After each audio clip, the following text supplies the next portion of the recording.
Sabi dito, magbigay ng 3 health tips na mabibigay natin para sa overall wellness. Ibibigay ko yung top 3 na main na problema usually ng mga patients, especially sa family medicine at sa mga kumpanya sa occupational medicine. So, ang common mistake number 1, pag sumasakit yung likod, itong bato, akala hypertension. At the same time, itong dito, yung lower back, usually nasisisi yung kidney. When in fact, it's more of musculoskeletal in nature. So, ito yung general principles. Tandaan natin na yung likod, hindi yan pwedeng mabali o hindi yan pwedeng mag-bend. Ang mag-bend lang, yung hips tsaka yung knees.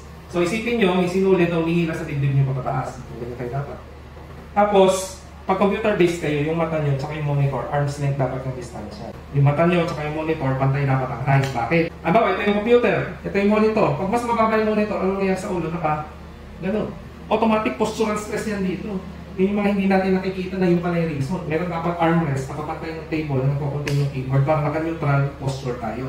Number 2 is yung sa walang kamatayang hyperacidity. Pagkagising pa lang natin, hyperacidic na yung tiyan natin. Within 30 minutes, nag-aantay yan ng something na tutunawin. Pag wala siyang natunaw, tandaan natin, ang acid sa tiyan, kaya niyang tumunaw ng razor blade. Sipin nyo, bakal kaya niyang tunawin.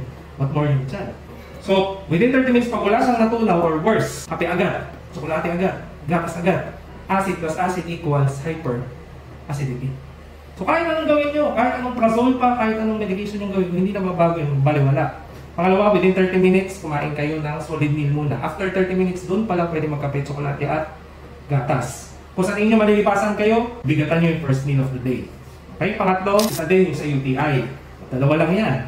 Uminom ng 4 to 5 liters ng water every day, huwag magpipigil ng ihi. Hanggat mayroong isa dyan, automatically, magkakaroon ng risk ng UTI. Bakit natin ito ina-emphasize?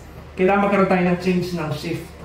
Hindi lang gamutin yung sakit, kundi ma-prevent yung sakit. Which leads me dito sa number 2. Ano yung common signs na people look out for kapag kailangan magbisita ng family doctor? Usually nga, ang goal natin, di ba? As cliché as it may sound, sinasabi, an ounce of prevention is better than cure. So dapat, kahit wala kayo nararamdaman, see your doctor at least every 6 months or 1 year. Kasi ultimate goal natin, prevention. Tandaan natin, walang guarantee sa health. Walang dalawang tao na pareho. Ibig sabihin, hindi pwede magkopyahan ng diagnosis. Usually, ganyan ginagawa eh. Sabi ni ganito, sabi ni ganyan. So, dapat i-check natin ito mabuti. At the same time, hindi porket wala kayong nararamdaman, ay walang nangyayari. So, better na-capture yung sakit at it's papasimula pa lang. Kasi pag malaki na yan, mahihirapan tayo.